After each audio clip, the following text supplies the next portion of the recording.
It's Friday, the 8th of November, 2024. The last word in podcasting news. This is the Pod News Weekly Review with James Cridlin and Sam Sethi. I'm James Cridlin, the editor of Pod News here in Venice in Italy. And I'm Sam Sethi, the CEO of TrueFans, and I'm in shock. In the chapters today, should all podcasts be labelled for political reasons or even religious reasons? Acast continues to grow, but is it profitable yet? Brain scientists tell us why some people enjoy sped-up podcast listening, and Buzzsprout releases a new homepage. But what else is new?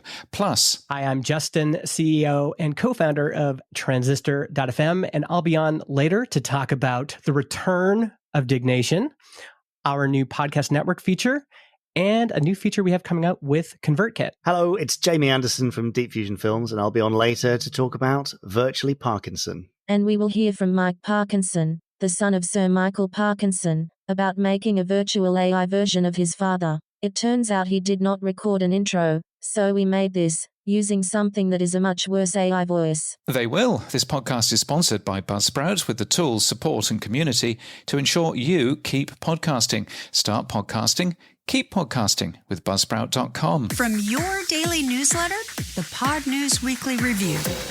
Now, James, in Pod News Daily, there was a little snippet of a story I saw you wrote, which was Medium, the online blogging platform, is saying that 47% of its content is now AI slop.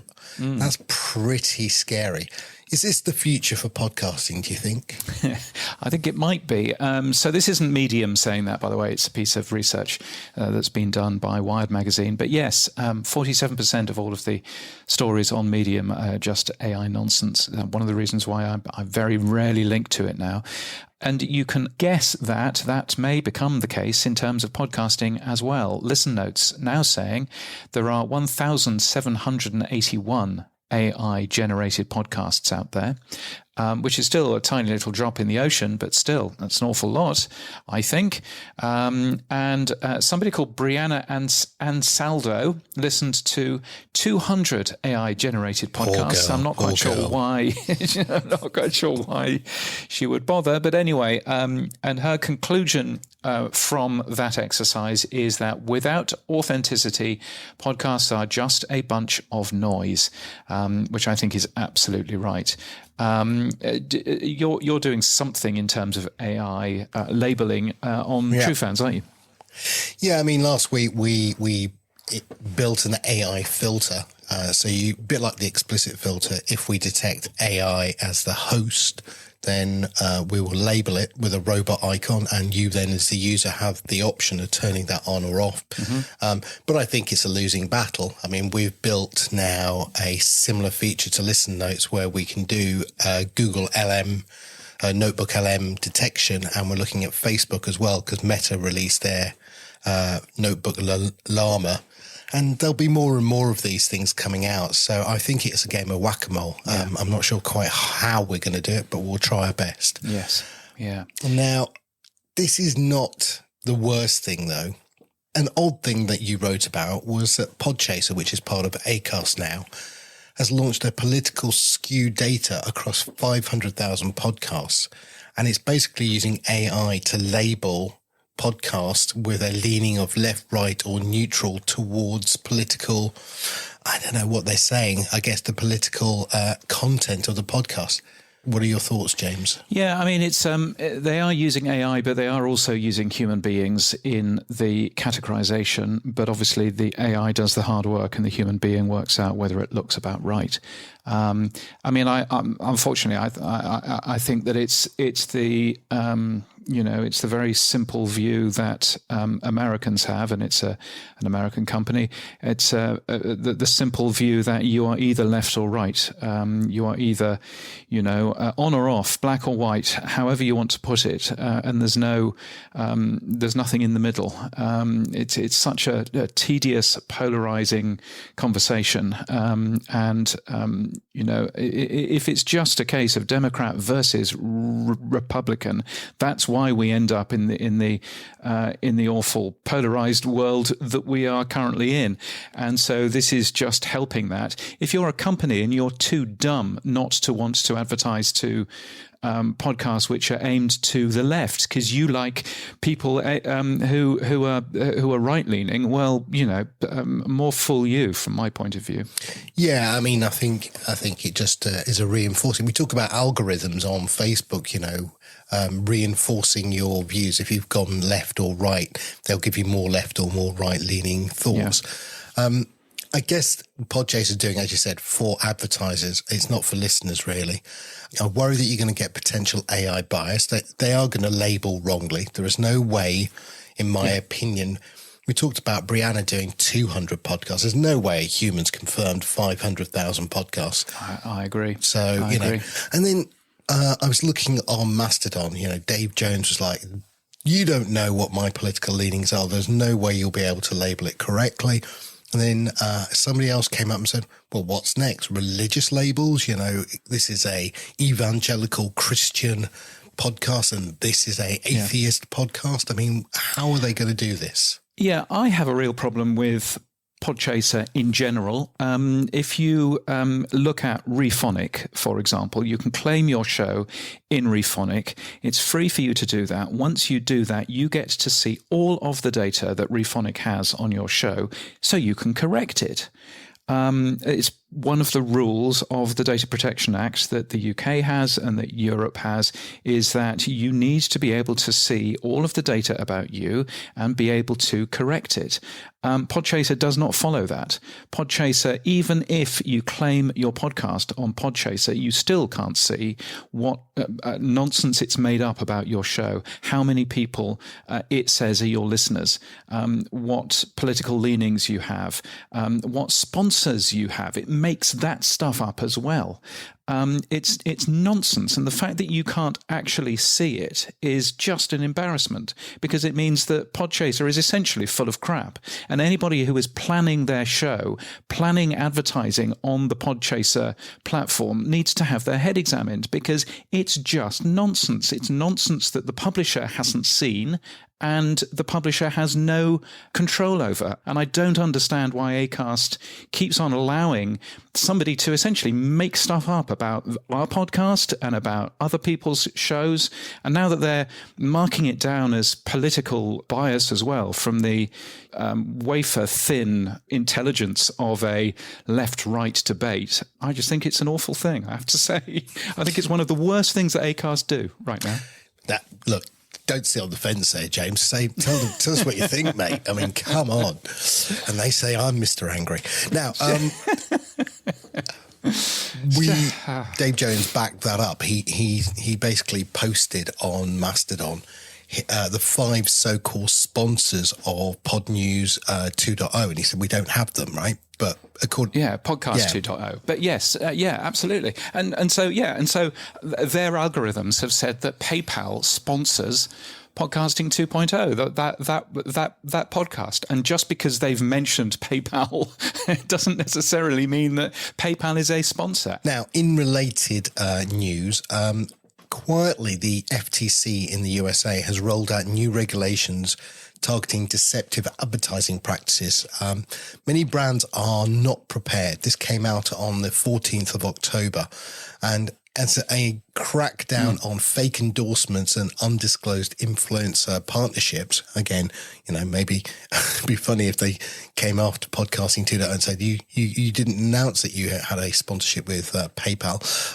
Yes, exactly. Well, the fines can reach up to $43,000 per violation.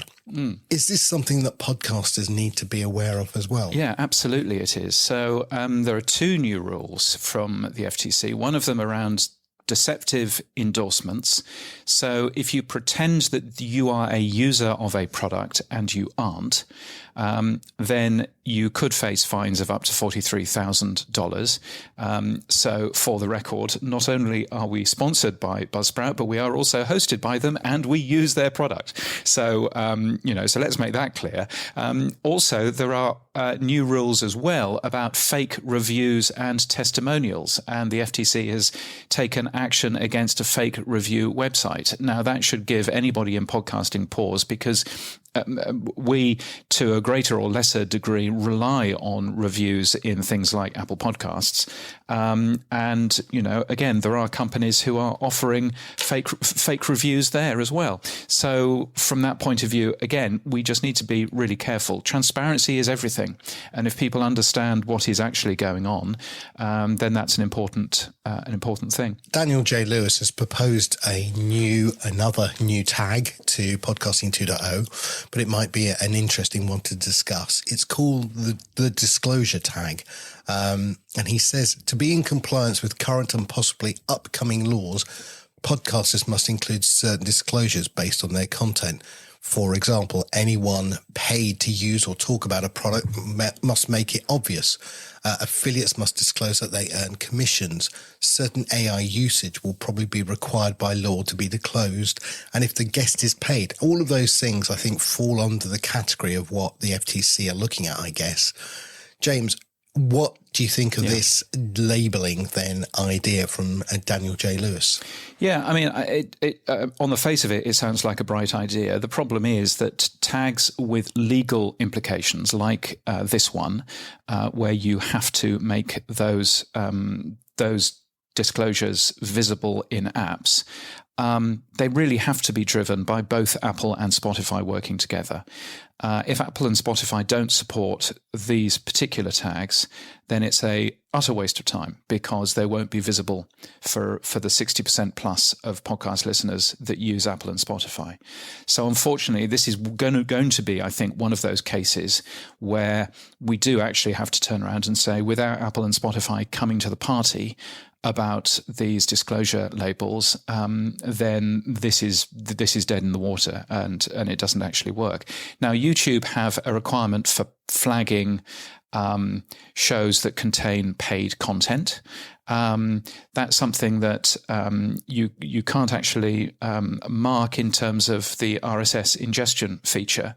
So actually, if you were to listen to this show on YouTube, and indeed listen to the Pod News Daily podcast on YouTube, there is supposed to be a flag that I'm supposed to be able to tick, which says that those shows contain paid content because they contain advertising, but I can't actually tick them because the RSS ingestion feature doesn't actually have that. So yeah, and also, Apple has a requirement for AI to be prominently disclosed if AI is being used in certain circumstances. And, again, it would be nice, wouldn't it, if that was capable in an RSS feed, but without Apple and Spotify driving this, as they really have to, then I think it's a worthy idea, but I don't think it'll really go anywhere. Much of Podcasting 2.0 is the tail wagging the dog. Many tags don't actually get implemented by Apple, YouTube, or Spotify. I don't know if that's the reason we shouldn't try to implement something, even if it is for the less than 3 or 5% that use Podcasting 2.0 apps right now.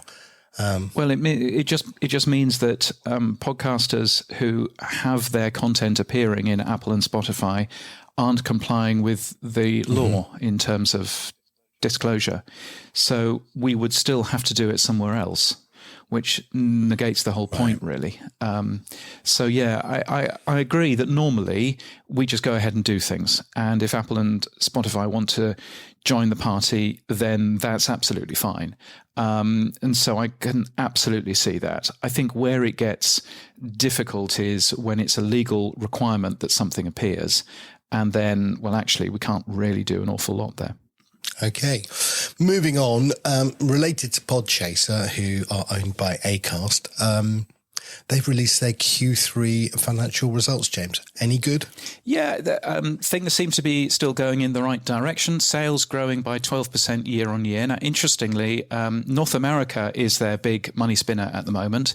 That has grown by 29%. Acast have always been a little bit weaker in North America. And so seeing North America really beginning to grow is a good thing. That said, Europe is just a 3% growth. And if you read between the lines of what Ross Adams is saying in his statement, Acast UK is actually going backwards in terms of the revenue that it's getting. It's finding things incredibly tough there. So just worthwhile taking a peek at. Whatever other is supposed to mean, is up by 20%. I'm assuming that means Singapore. And congratulations, Timmy. I'm assuming that means Australia. So congratulations to the Australian team as well.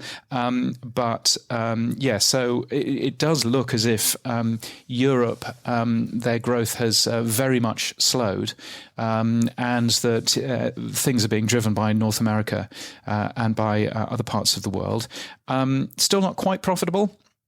The company made a loss of just $600,000 in the quarter. I say just, it's a considerable better figure than they've posted in the past. They say that they remain on track for positive EBITDA for the year, whatever that means. And that's all going to be good.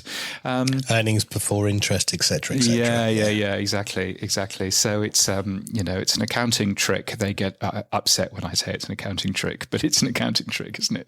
The one interesting thing that came out of that is that Acast are going to be adding more ads, and in fact they've already done that. So there is now an additional ad marker with an additional mid-roll ad break in the middle of episodes. So if you want to, and you're on Acast, which by the way has just posted its highest share of new episodes, 2.5% of all podcast episodes. But if you are with Acast, you can now add a second mid-roll ad slot, so you can add even more ads if you want to into your show as well. So that's interesting that Acast are essentially doing that. Total lessons down 15%. Which is interesting. That's a year-on-year figure. And they claim that's all to do with iOS 17 and the changes that, of course, were really made in November of last year. So you can see that it's fair enough to be comparing, year-on-year figures still here. So, in summary, close but no cigar for Acast, right? That's where we're... Yeah, I think in summary, everything's going in the right direction. Whether or not they will post, it sounds as if they won't post real profit for a while yet, but posting EBITDA profit for the year, they may still be able to do that. So I think it's good news, and certainly, let's be clear about this. We need a strong supporter of OpenRSS, as Acast is. We need a strong competitor to Spotify, as Acast is. So all of that is good, I think. Moving on, James, then.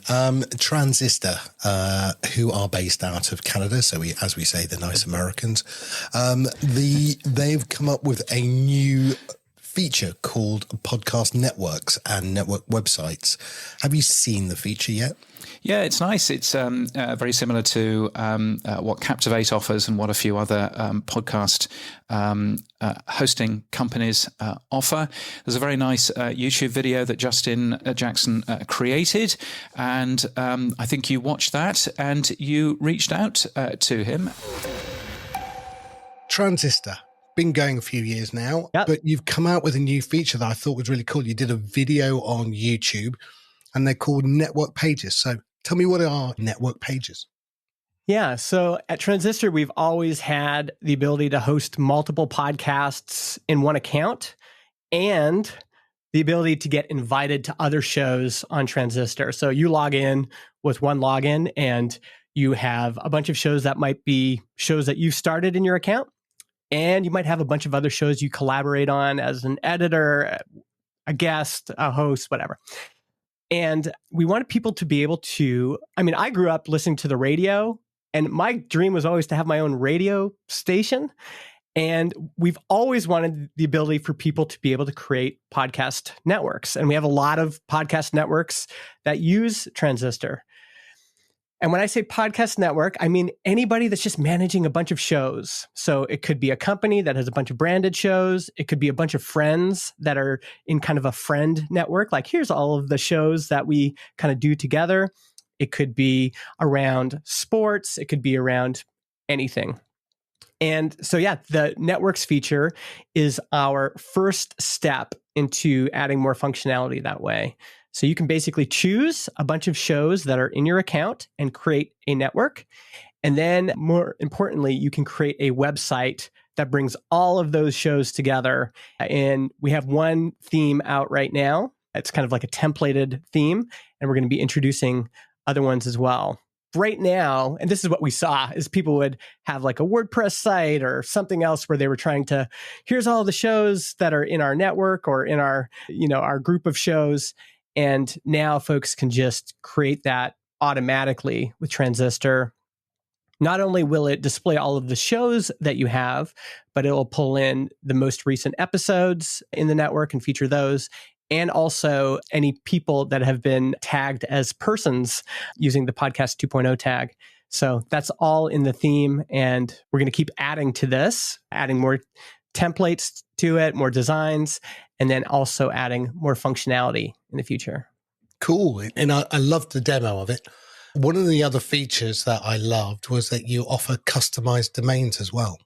Yes. Yeah, that's been something for our existing podcast websites. We've always had that. And I just remember being a podcaster and every bill kind of mattered. And so I started out hosting it all on WordPress and thinking, okay, I'm going to save a bunch of money. And so I had my WordPress site and my WordPress hosting. And then I realized I couldn't host the audio files on my WordPress hosting because it was too much bandwidth. And so then I had to get AWS and a plugin for that. And then I had to pay extra so I could have a custom domain attached to my WordPress site. And that ended up being, I don't know, $49, $60 a month just to maintain all of this stuff.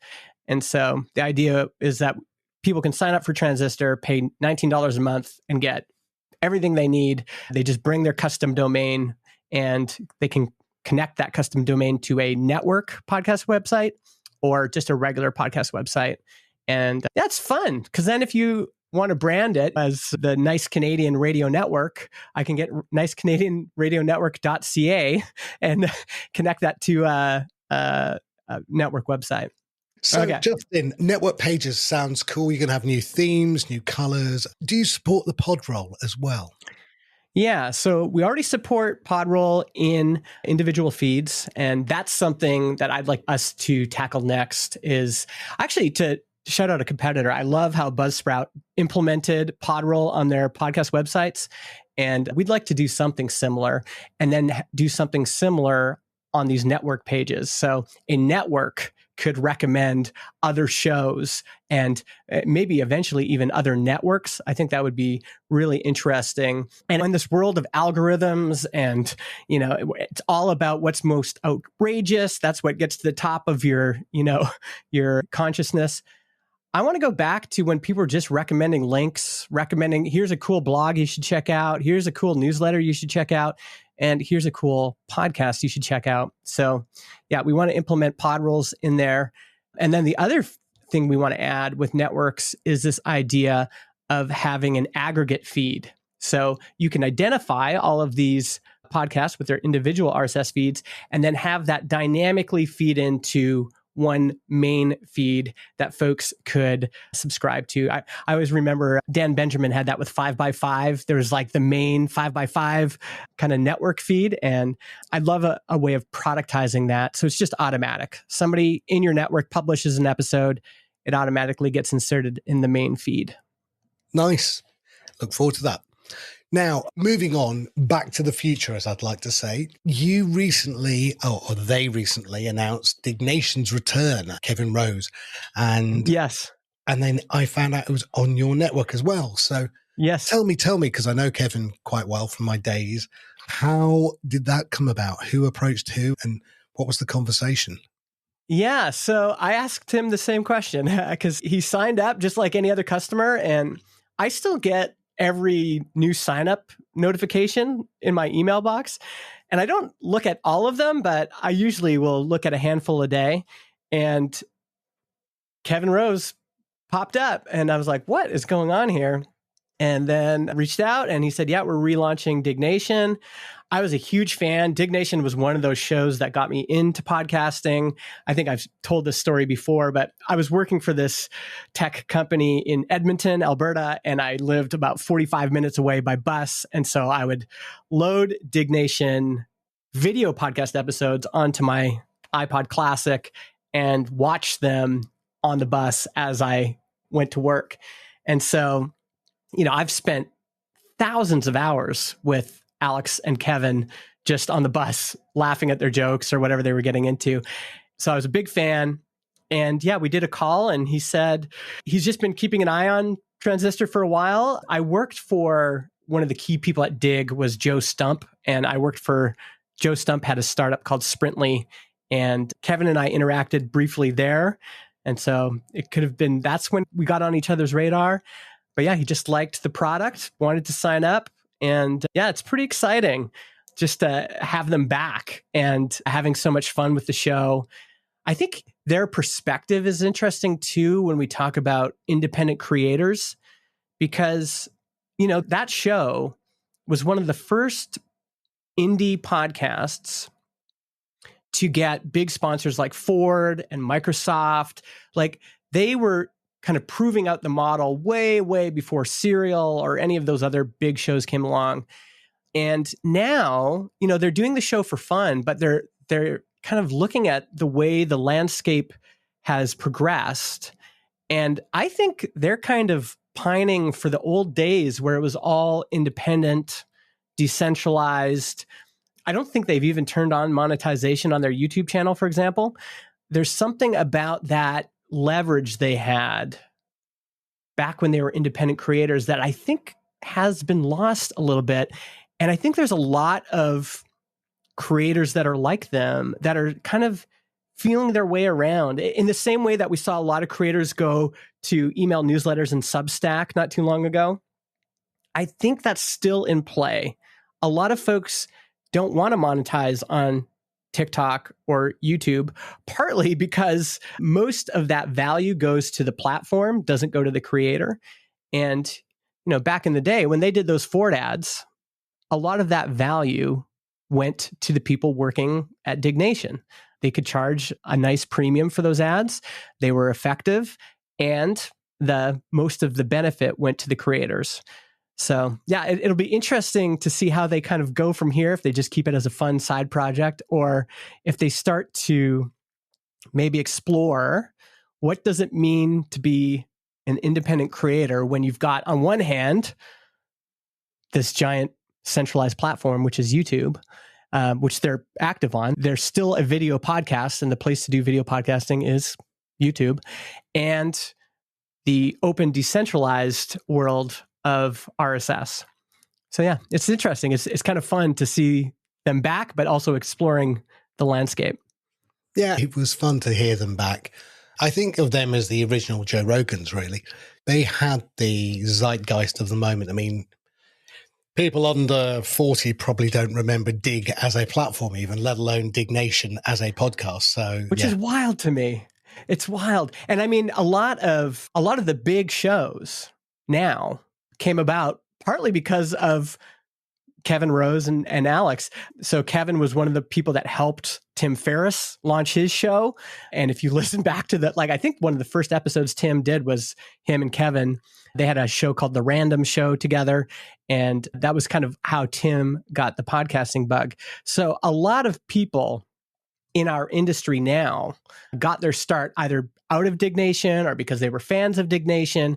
It has a lot of cultural significance in podcasting that maybe folks don't realize. Now, with Transistor, are you going to be at the London show this year? Are you going to be at the podcast movement in Chicago? Where can we find you next?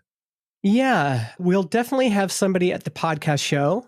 And the next podcast movement, Evolutions in Chicago, is likely where we'll be next. And yeah, so we'll be around. But I'm on the internet. People can find me. People can email me. I'm having a lot of fun on Blue Sky right now, on Mastodon as well. So if you're looking for me, my handle is the letter M, the letter I, Justin, M-I Justin, if you want to reach out. Cool. I won't ask why that was called MI, Justin, but I'm sure there's a story there as well. Justin, before you break and go off skiing, you lucky so-and-so for the whole of the season where you live, please tell us, if I wanted to get hold of the network feature that we talked about earlier, where would I go? Just go to transistor.fm. If you already have an account, log in. It's right there at the top.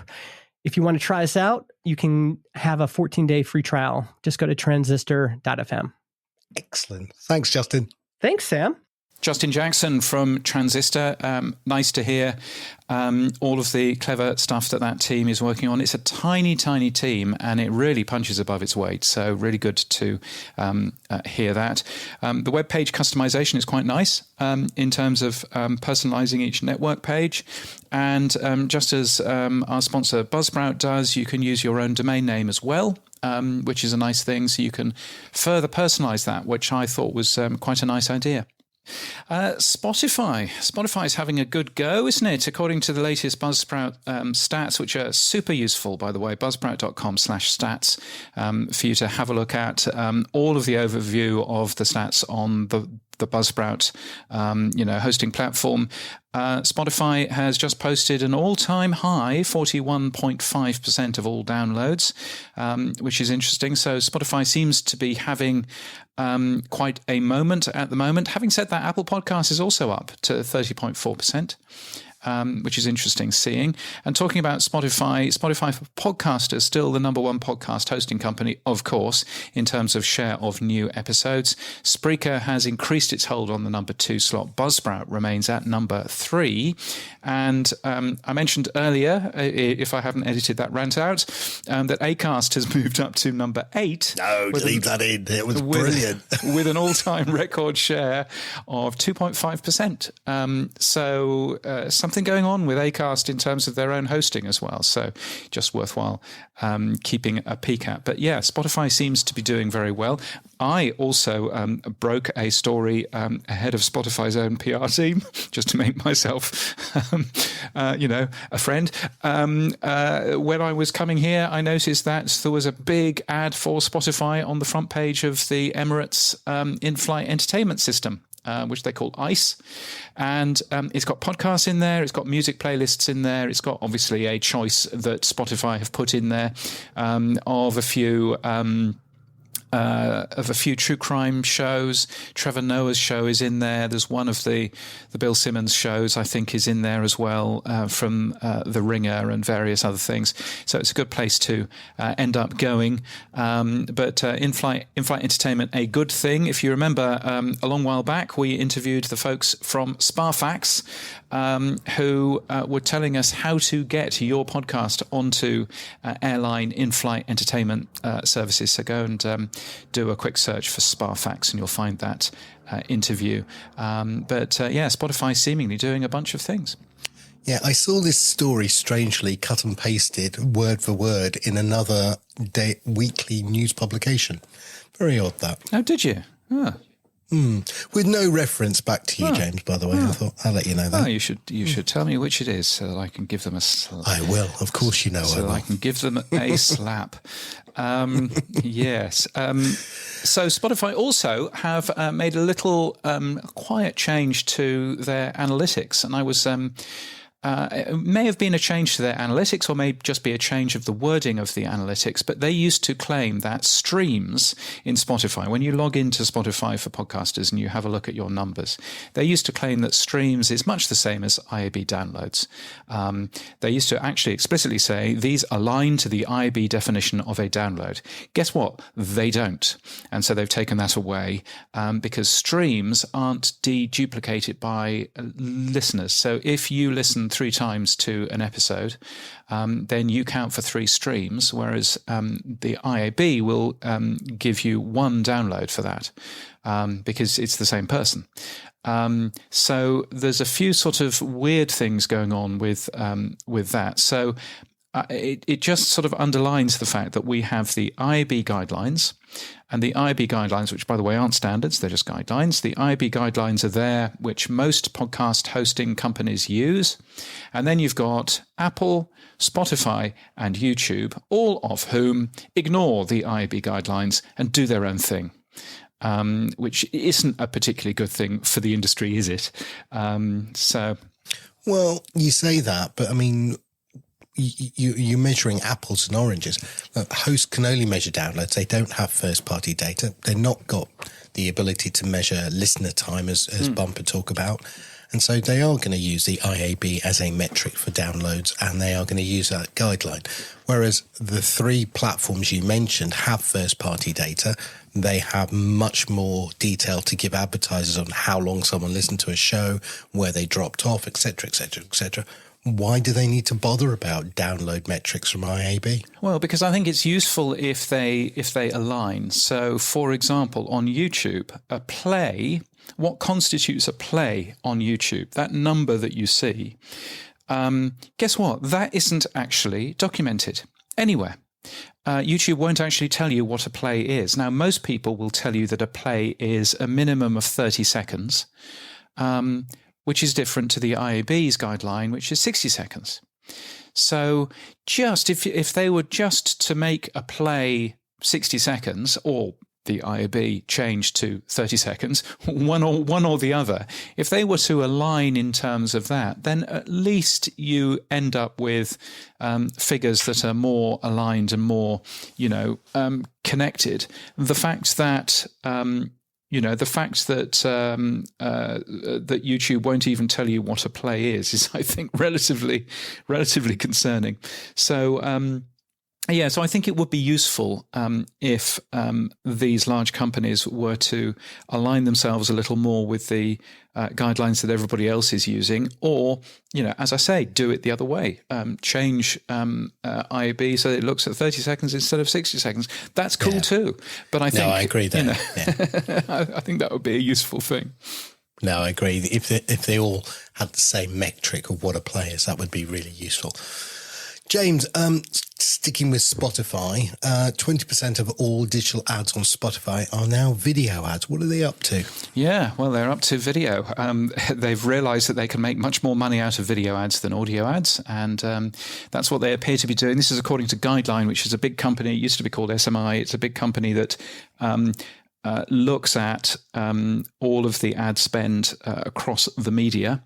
And it's worked out that 20% of all ads are video ads, and video ads are growing slightly faster than audio ads on Spotify. So ad spending on audio ads up 11% year on year. Which they called static in a press release, and then they said, but video ads are growing at 12%. It's just 1% difference. You can't call one static and one of them growing. They're both growing. Interesting seeing, obviously Spotify wants to promote video for a lot of different reasons, but one of those reasons is that they can get some nice additional ad money out of that as well. A big announcement from Spotify happening next week on the 13th of November, which I think is a Wednesday. I will be there at Spotify in LA to find out what the announcement is, but I don't know what the announcement is yet. He does, but he won't tell me. No. I genuinely don't know what it is. Genuinely don't know what it is, but Daniel Ek is going to be there. Oh, okay. So I will turn up in the tatty branded shirt, and we'll see what happens. Have you got your portable mic? I want an interview, James. Come on. Now, just a slightly left field. The presidential announcement is now that Trump's won, and a lot of people are talking about this being the podcasting presidential win. By him going on Rogan and by Kamala Harris not going on Rogan. That's here nor there. Yes, and it's nonsense. The interesting, but what I thought was interesting was the amount of money spent by both presidential candidates on advertising.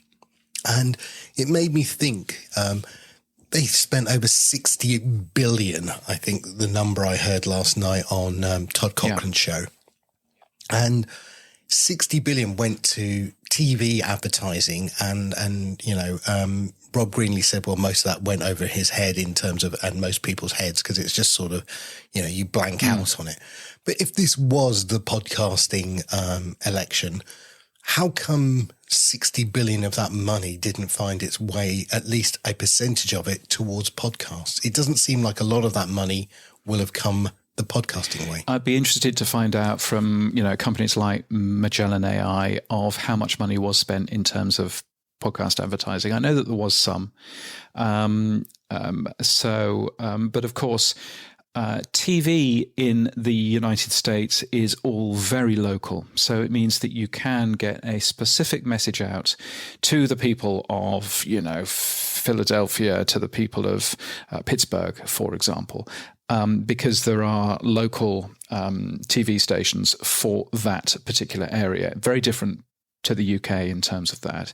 So it does mean that you can be much more focused in the advertising that you do. And I'm not sure that people actually understand that you can do exactly that sort of thing with ads on podcasts as well, because you can spot the IP address of where somebody is downloading the audio from and give them an ad. And I think quite a lot of it comes back to we had Rocky Thomas from Soundstack here in Venice yesterday, and she was talking about wanting to make it easier for advertisers to understand what they can do on podcast advertising and easier for advertisers to buy podcast advertising. It's one of the hard things that we've got. Some of that is aligning to radio language, because if you're buying audio, then you should be able to buy radio and podcasts together. But also just some of it is just making it easier to help them understand what podcast advertising is capable of. It's one of the reasons why I keep on banging on about there being a real benefit for an independent podcast advertising bureau, if you like, to actually educate advertisers without the obvious sale for one particular podcast network. I think that would be really helpful. So, but I certainly agree. It would be lovely to get more of that election money for, 2028. Yes. Yes. This is going to be a political free zone otherwise. Moving on. The last thing on Spotify that we've noticed recently is they're testing a new feature to make your playlist more personal. Basically, it's AI to create new cover art for music playlists and podcast playlists. So again, I'm sure they'll be demoing that for you over in LA. I hope you're not going over just to see a cover art AI. That's all I ask. Oh my goodness, yes, I'm very much hoping. The event is called Now Playing, I can tell you that. But as for what that means, who knows? Who knows? Yes. Anyway, right. I think I've got my own ideas, but let's wait and see. But yes, talking about AI, you ended up discovering that, of course, somebody else who lives in your village is the big news story of this week, which is all about a brand new podcast, which is going to be hosted by an AI replica of Sir Michael Parkinson. The show was produced with Sir Michael's family estate, of course. Sir Michael Parkinson died last year. And the show will feature new guests with an AI-powered voice trained on over 2,000 of his interviews.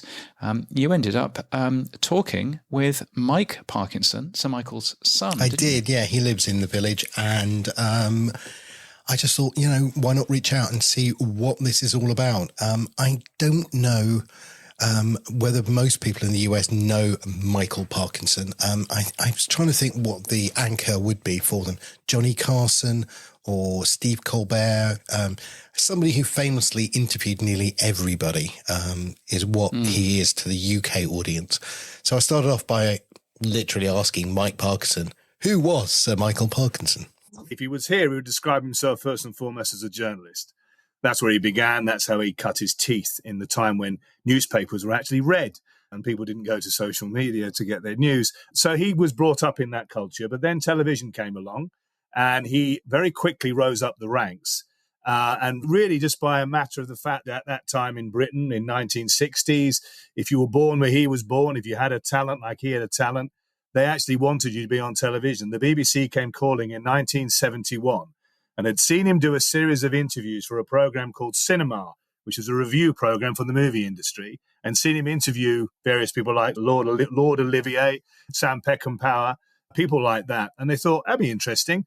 They were looking across at America and had seen the power of the American talk show, the Ed Sullivan Show, the Tonight Show with Carson, and they wanted a show like that. Now, in many ways, they got the right man, but they also got the wrong man, because my father was not a man who wanted to do a variety talk show like they wanted. They wanted an Ed Sullivan type music variety show. And when he was given the opportunity for a 10-week summer filler, literally, cut your teeth, mate, see how you get on, he basically got in terms with a man called Richard Druitt, a very talented producer who went on to work with people like Clive James. He actually created the template for a lot of these sort of documentaries you see now where people travel around looking at travel logs, essentially. And so they came up with a better idea, which was essentially to do a completely and utterly indigenous, unique talk show to the UK. And drawing on my dad's journalistic background, but also his love of film, of music, of literature, of art, and effectively having a very intelligent conversation, free-form conversation in people's living rooms every Saturday night. And that was a wonderful, laudable ambition. The problem is my father was completely unknown outside of these shores. So the Americans were looking at him going, well, I'm not allowing Orson Welles or Jimmy Stewart or these guys to go, and I'm going to wait and see. So in the end, in 1971, he was faced with the very real prospect of having 3 empty chairs for his first ever show. So he basically went for it, and it worked. It worked because of luck. It worked because of his talent. It worked because of his timing. It also worked mainly because of 2 men. One was Orson Welles, who Richard Druitt made an extraordinary kind of trip for 3 days, sitting in a hotel lobby, waiting for Welles to come out of his room. And when he did, he badgered him so much, Orson Welles agreed to go on the show. And then, of course, the late Muhammad Ali, who came over in 1971 and created what was then, for the first time, to be essentially a water cooler moment show. From then on, my father's career was sort of established. And he went on to do that show for 10 years. Now, you've got to understand, the BBC at that time was dominated the airways. He was getting between 12 and 15 million people a night watching his show. And this was late night. This was 10:30 onwards. So he did that for 10 years, was established as the man, the interviewer they all loved.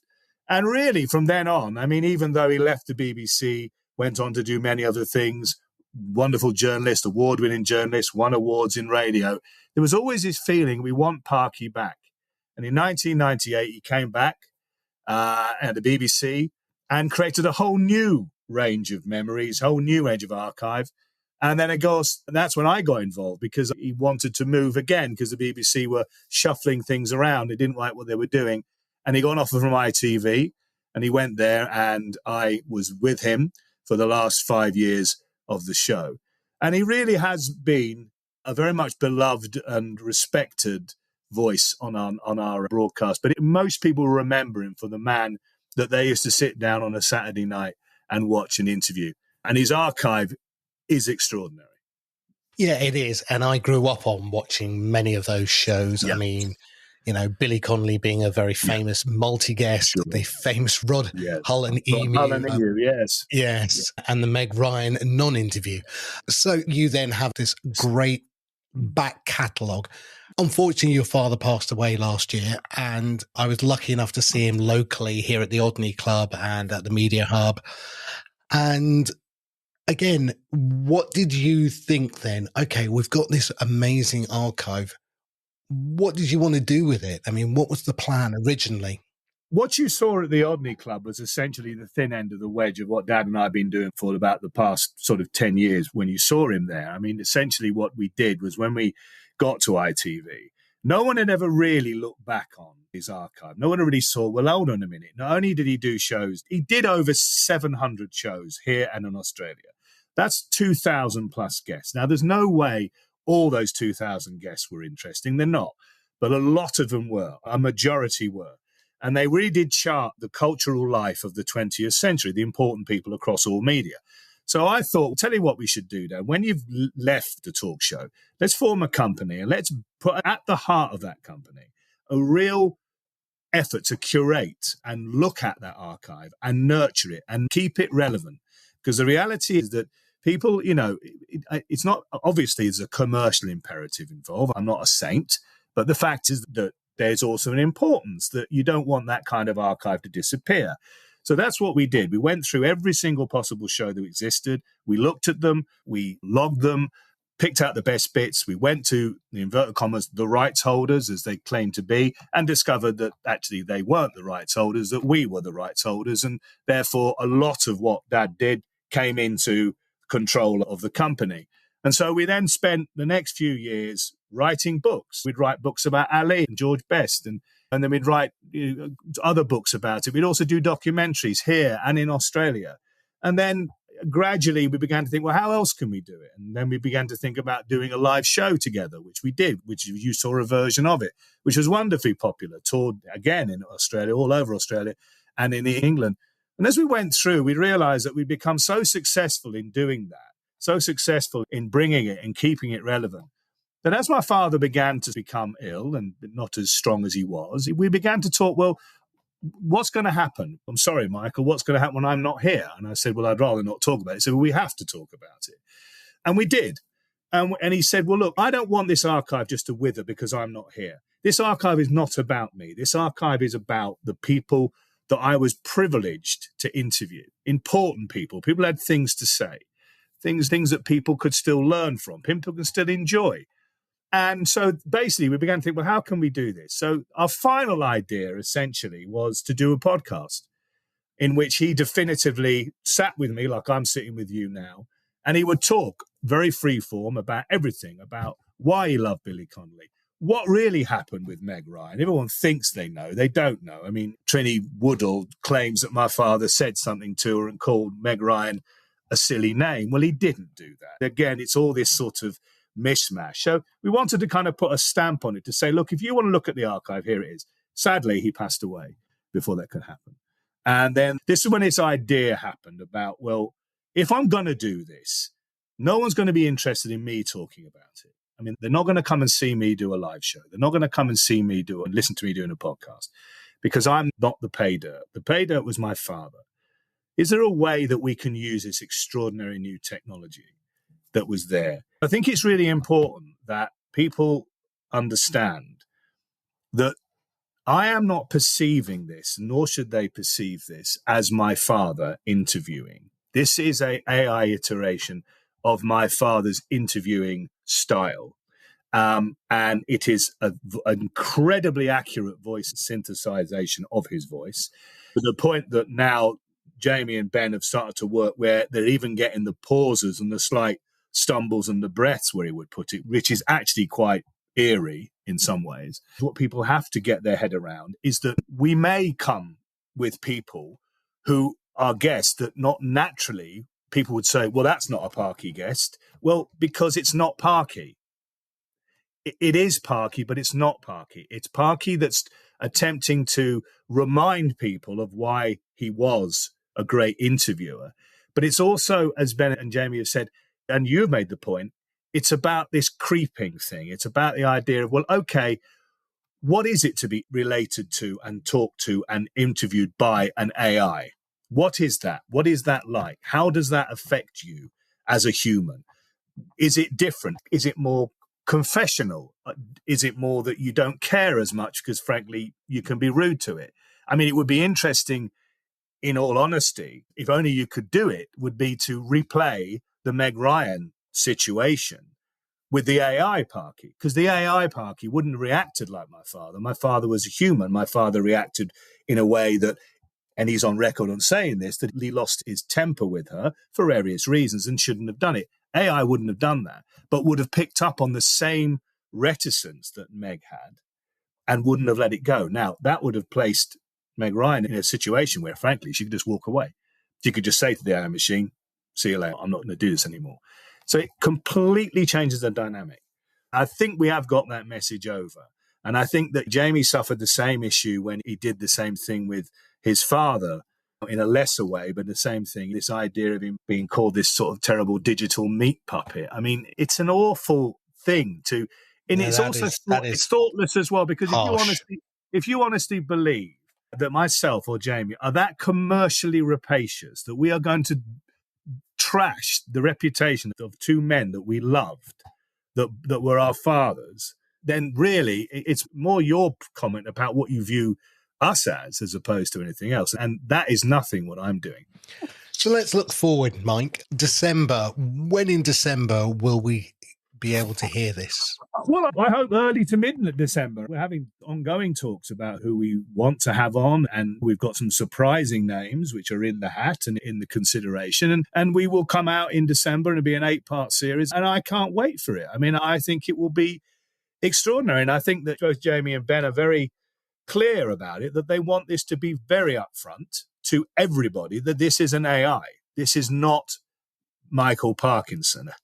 Therefore, part of the podcast, and Jamie will probably talk about this a bit more than me, is it will be about a possible little bit at the top and the tail, talking to the person who's been interviewed about what we've talked about. How do you feel about AI? What do you feel about this situation? And then afterwards, how did you feel about it?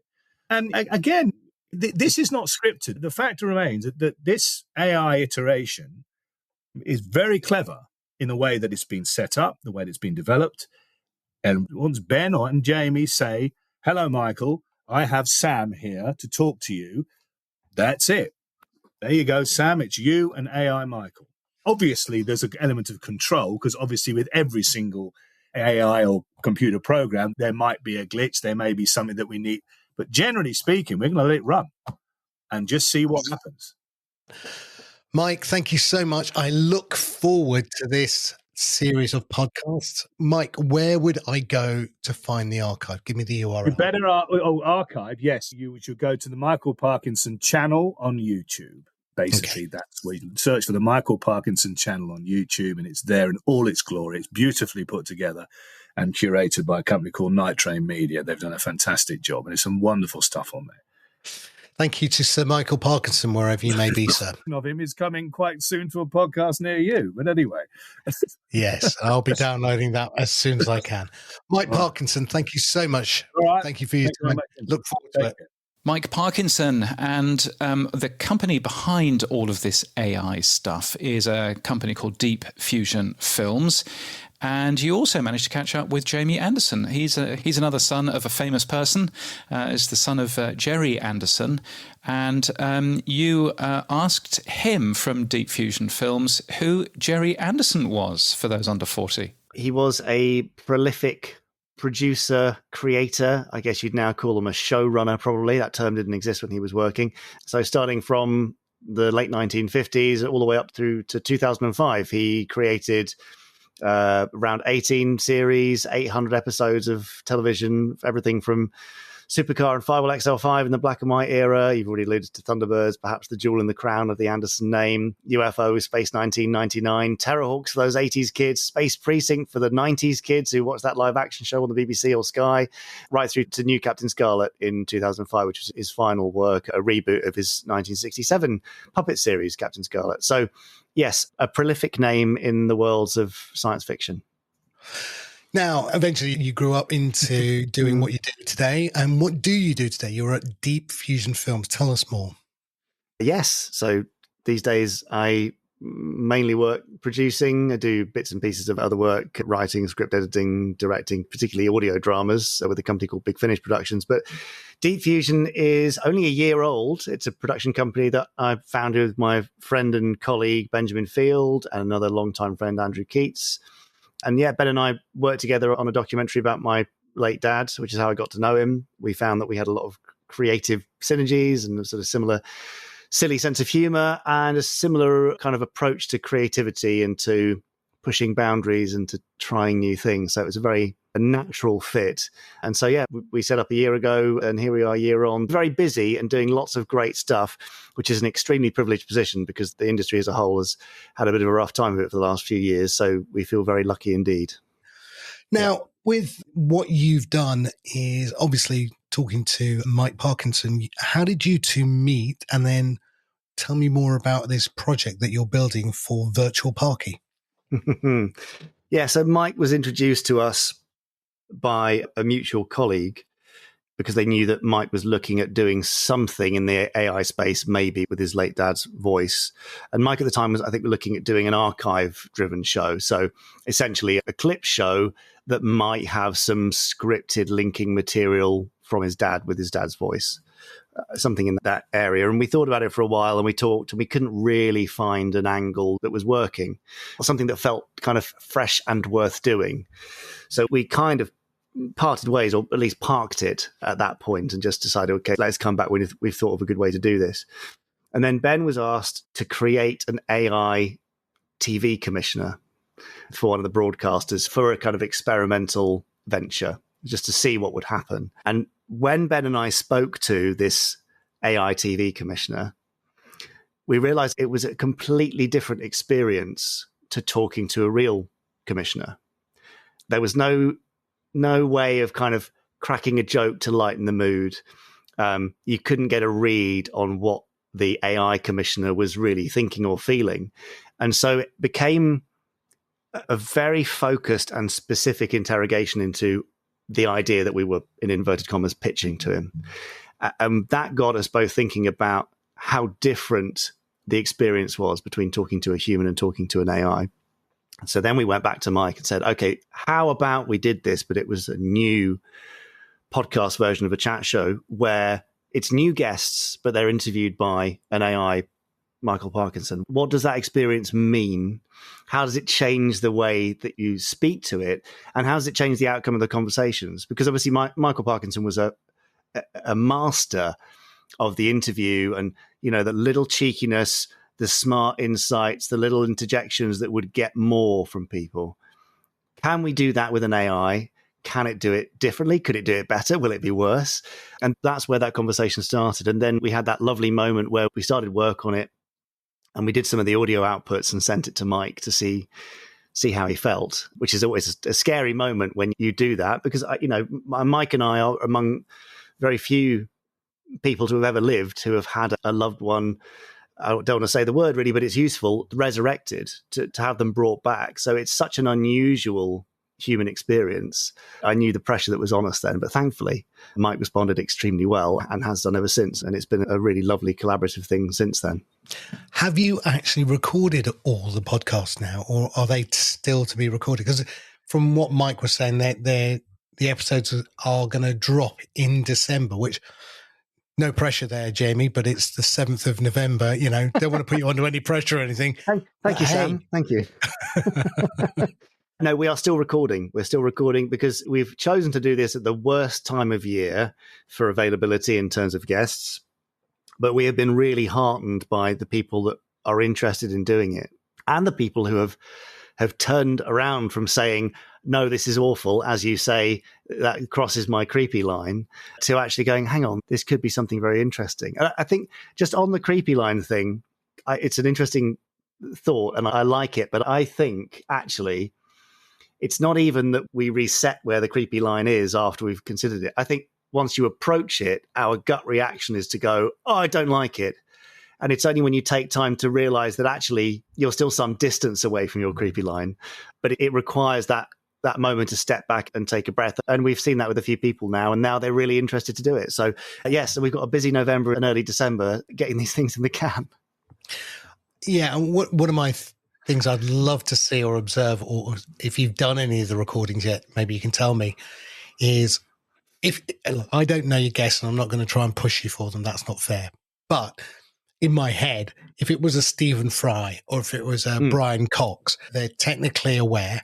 They would lean into that, right?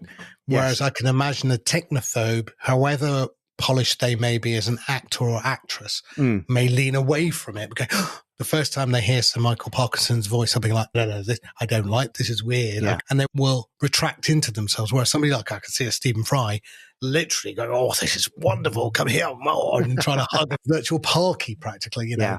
So have you in your test recordings seen the human reaction to the AI voice? Yes, and it's mixed. So you're right in your kind of range of reactions, but actually I think what we're really seeing is a transition between those. So I'm just making this up on the spot. We don't have it yet, but there's kind of like the 5 stages of AI Parky, that kind of thing. So there is the initial, wow, this is amazing. It sounds just like him. And then you get the questions starting to roll in. And then there's a moment of, do I respond normally? I'm not quite sure how to do this. And then as it insists, I guess, you might get a little bit more of the withdrawal, but then it's kind of comforting you and tapping into the answers you have given, and then you kind of warm up to it. And then people kind of find that thing fascinating. They almost want to talk to it and say, well, how is this for you, AI Parky? This is a really strange experience. What does this mean? It's a really fascinating kind of philosophical journey, as well as just a fascinating conversation. I mean, one of our test subjects is a actor and figure in science fiction, let's say, who I know very well. And it really lent into some very personal stuff. And he said to me afterwards, it was amazing. And I kind of want to do it again, but wow, it was intense. So the variety of reactions is almost as much fun as the content itself. I wonder, because there's no visual element to it, that you have to concentrate so much on the audio that it makes you, I don't know what that changes. We're here, we're interviewing you, and I can see your facial expressions. It adds to the fact that it helps me when I'm interviewing you. But if you were turning off your camera and it was just your voice, I'm quite sure that changes the way that we would interview. Yeah, it does. But does it hold you back, or does it allow you to go forward, or does it make you more focused on your own answers and therefore get out what you want to say? Because if you're talking to a human face to face, you might say something which you think is maybe a little bit fun or risque, and you see a shocked reaction in their face, you roll back, you pull back on it.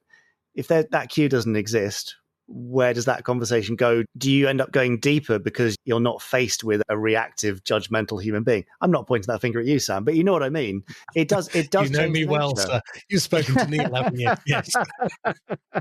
No comment. But yeah, all these elements are why I think it's so fascinating. This isn't just let's do a cash grab and clone a famous bloke's voice. There's so much more to it than that. Otherwise, we wouldn't be doing it. And also, it's opened up all these conversations. I mean, 10 days ago, people weren't talking about the potential cloning of AI voices and people, and what does it mean, and does it replace jobs, or does it add and create jobs? It's changed the conversation, and that is another massively exciting part. I do love what you're doing here with Virtual Parky. I can't wait for it to drop. Can't wait to see the reaction from it as well. I think it's going to be fascinating. Jamie, thank you so much for your time. If we want to know more about Deep Fusion, where would we go? Nice and simple. deepfusionfilms.com. Jamie Anderson, thank you so much. Speak to you soon, mate. Thanks, Sam. There are longer versions of those interviews in the Pod News Extra feed, which you'll find wherever you find this podcast. Also sponsored by our friends at Buzzsprout. So, James, should other celebrities be looking to do this? I mean, live or dead? I mean, should we have an Elvis voice? Should we have a Marilyn Monroe voice? I mean, is it a good thing, do you think? I mean, I think, it's very interesting to hear that this is very much being done with Sir Michael's family's blessing. That's a very interesting thing. I think you can have a look at some other celebrities. I believe that Casey Kasem has been talked about, who used to present the US Top 40 in America or the American Top 40. Of course, presenting a chart is relatively easy and straightforward. You don't need an awful lot of AI training for that sort of thing. I have heard tell of Alan Freeman in the UK, who again was a chart, DJ here in the UK or there in the UK. I've heard about him being again reused by AI to still present the chart of today's music. So you can see that there are a few sort of fun things that you might do with that. I find it all a little bit weird, to be honest. But I think it it really depends what the final thing sounds like. And if the final thing is a good piece of content in its own right, then, kind of why not?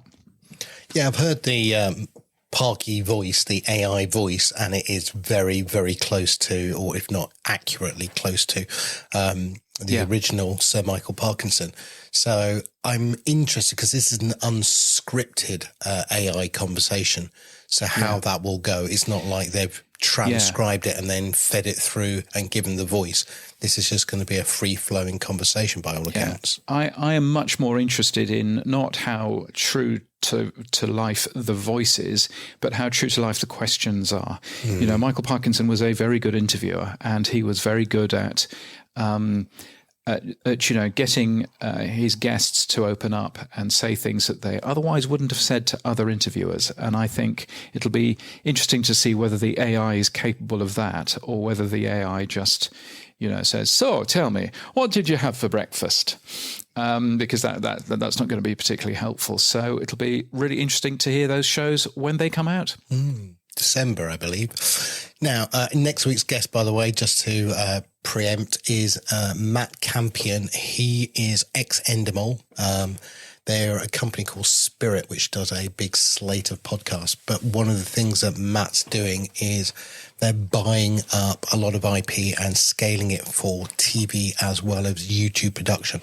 And Matt's going to be talking about what the difference is between the three different platforms: audio, video, and TV. Yes, and talking about Buzzsprout have just released a new homepage that's built to help make your podcast management smoother. It's a new home dashboard, which has all kinds of stuff on there, everything that you need to make daily progress on your podcast. You can quickly have a look at recent episodes, and you can they've added new pacing charts as well, so you can see how your most recent episode is doing in comparison to the other ones that you've done.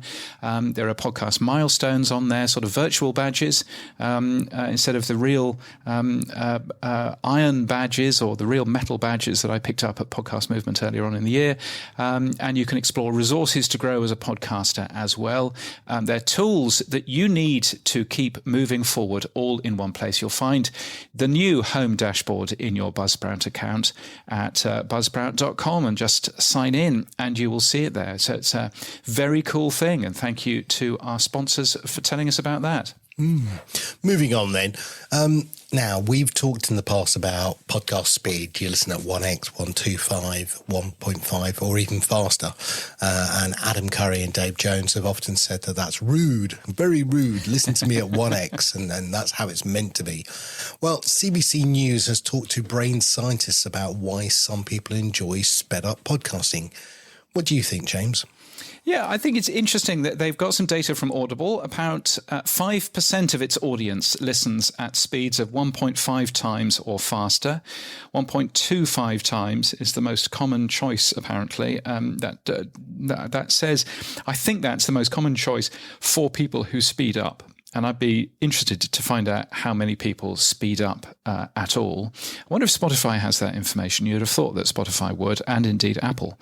I'm sure that Apple would have that information as well. Would they share it? Probably not. But anyway, so that was interesting. There's a ton of information there around sped up music, because there's an awful lot of sped up music on TikTok and stuff like that as well. Yeah, I don't get that. And you can even speed up playback on YouTube. You can speed up playback on Netflix and stuff like that. And people are doing that too. So being able to actually, see a movie a little bit faster is quite fascinating. Kevin from Buzzsprout is a speeder-upper. He likes to watch films super fast, and he likes to listen to podcasts super fast, Well, so I found it interesting. I listened to Adam and Dave's Podcasting 2.0 podcast 1.25 times. And sometimes rather a lot faster, because Overcast allows you to listen rather a lot faster. And I listened to the show going out live last week, and they both sounded so slow and ponderous. And I was thinking, why do they sound so slow? And then I realized, because you're not listening at 1.25 speed, that's why. So it's a very strange thing. And similarly, The Rest is Politics, I always listen to at a very fast speed. And watching some of the live election coverage, again, everything was incredibly slow. And I thought, why is this so slow and ponderous again? So it's a fascinating thing. So, I think it's nothing for us to worry about. Look, if people want to listen to the show at, at 2 times, then that's absolutely fine by me. And if they want to fast forward through James and Sam talking just to find the interviews, then again, that's fine, I suppose, by me. It's really up to whatever you want to do. It's why we have chapters, indeed. Moving on, James, then, because you've got a bus to catch and talking about speeding up. Awards and events, what's coming up? Yes, so the podcast show in London has opened its 2025 pre-sale wait list. So basically you get 48 hours to buy tickets before anybody else does at very low rates. So if you want to get to thepodcastshowlondon.com and sign up to the pre-sale wait list, you will be the first to know when the tickets are actually for sale. Sam and I will both be there. And the day before, PodCamp 2.0 is now live. There's a website which is at podcamp2.live. Excellent. I gather that your first sponsors, Sam, Captivate and Podcast Movement, which is excellent. And it says here, James will be a keynote speaker. You will. Excellent. I'm glad we had that conversation. We did. Actually, we did. No, Strangely. Last week, did. you may recall. I know you're travelling around the world, Judith, but keep up. No, that's funny. So, yes. And no tech stuff this week because, as Sam says, nothing new to report. Lots of Me Too AI stories. I agree. So there's a thing. So let's dive into our favourite time of the week. Boostergram Corner. Corner on the Pod News Weekly Review. Boostergrams, James, what have we got? Boostergrams. Well, we've got some, if you want to get in touch with this show, of course, then you can. There's a fan mail link in our show notes, which you can click on your mobile phone, and that will be a lovely thing. And if not, you can also press the boost button and send us a bit of money, which is what George Darm has done. He has sent us 3 boosts of 1,000 sats. The first one says, by now, I'm really wondering how big Sam's village really is. Sam knows everybody who apparently lives in his village. I'm sorry, but they do. I can't help it. Yeah. George also says, could you get the Hindenburg guys on the podcast? It would be great to hear how things have been going since the switch to a subscription model and how they're competing with all the transcript-based editors out there. I think that's a fine idea. And I should probably get Nick on the show or Preben on the show, or indeed both of them, to talk about that. So that's a good plan. I will write that down. And he also says, based on the crappy sound quality of so many podcast executives on this show, hey, look, we try our hardest. I would suspect that very few of them have a podcast, or very few of them have a PR person that realizes that crappy sound quality is not exactly on brand for a podcast company. I would agree with you wholeheartedly on that. I say yes. I say that given that last week you would have heard both a set of marauding 12-year-old girls appearing at one point in the middle of the podcast last week, and also that interview with Jamie East last week sounded very suspiciously as if I was in Heathrow Airport. Yes, so sound quality is not always perfect, but nevertheless, yes, I would agree. I keep on threatening to write an article which is who in podcasting, who in the executive team of podcasting companies actually has a podcast of their own. Because I think that would be a really interesting thing. We know that Lizzie Pollett from Acast has one. Don't know about Ross Adams. We know that Maya Prahovnik from Spotify has one.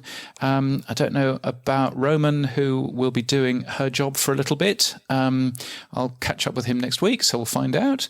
But, I'm fascinated to see, many people. Obviously, you've got the Buzzcast from Buzzsprout. You've got Captivate has a number of them, et cetera, et cetera. But there are quite a lot of companies. Todd has a number. Have that. Yeah. Todd has one. Rob Walsh, friend of the show from Libsyn, he's also got one as well. So but there are quite a lot of companies that don't have one, and I think that that's always a really interesting tell, in terms of things. So George, thank you for that. Also, thank you to our power supporters, the Magnificent 11. You can join the Magnificent 11, weekly.podnews.net, but the Magnificent 11 are Cameron Mole, Marshall Brown, Matt Medeiros, Mike from the Rogue Media Network, Dave Jackson, Rachel Corbett, Cy Jobling, David Marsell, Jim James, Rocky Thomas, and Neil Velio. And one of the things that we should be doing with our Magnificent 11 is I think we should have a special show towards the end of the year, where they end up giving predictions for podcasting in 2025. I think that would be a fun thing. Great idea. Love that one. Great idea that you came up with, Sam. So it wasn't. I wasn't trying to fish for that. No, but it was. So if you would like to be part of that, then there's a very easy way of doing that, and that's to join the Magnificent 11, become a power supporter at weekly.podnews.net.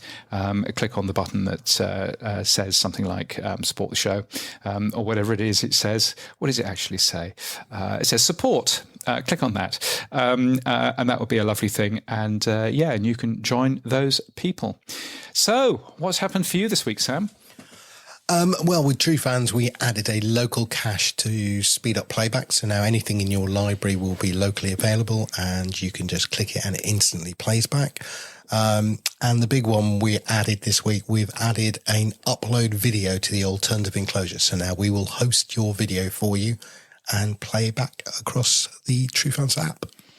Very nice. And I read here in these notes that you are going to be going on a walk of 290 kilometres. What? Yes. What is this? I needed to catch up on some podcasts, so I thought, what better way to do it?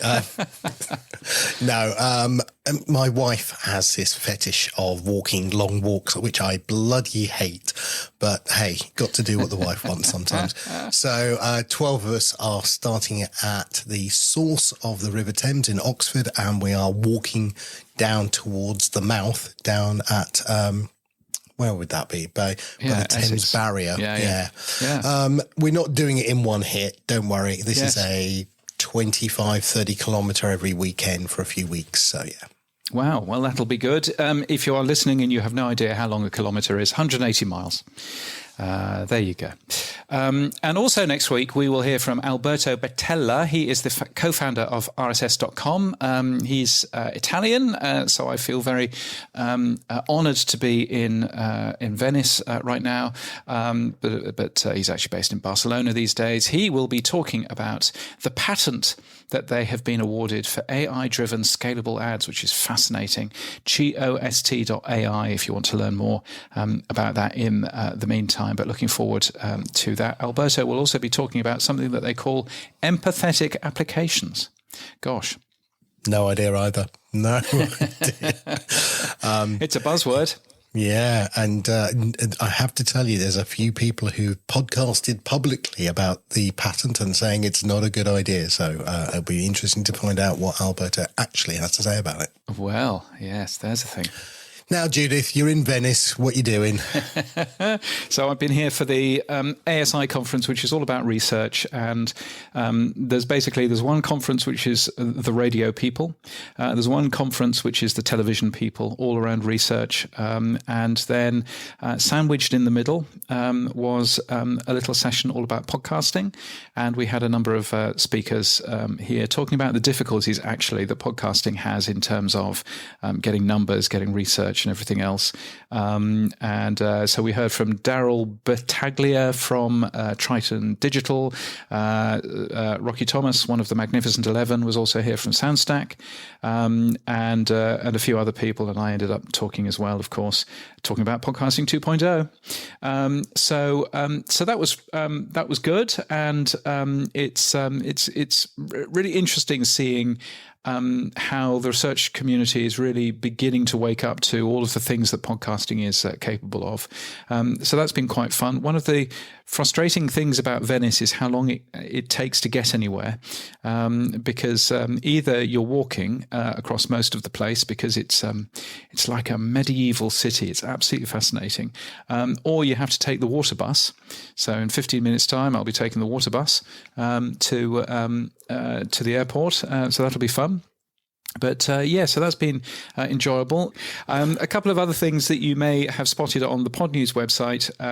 There are new links to Apple Podcasts and to Apple Podcasts channels, which needs a bit of scraping of the Apple Podcasts website, and they keep on changing all of the code behind it, which is quite frustrating.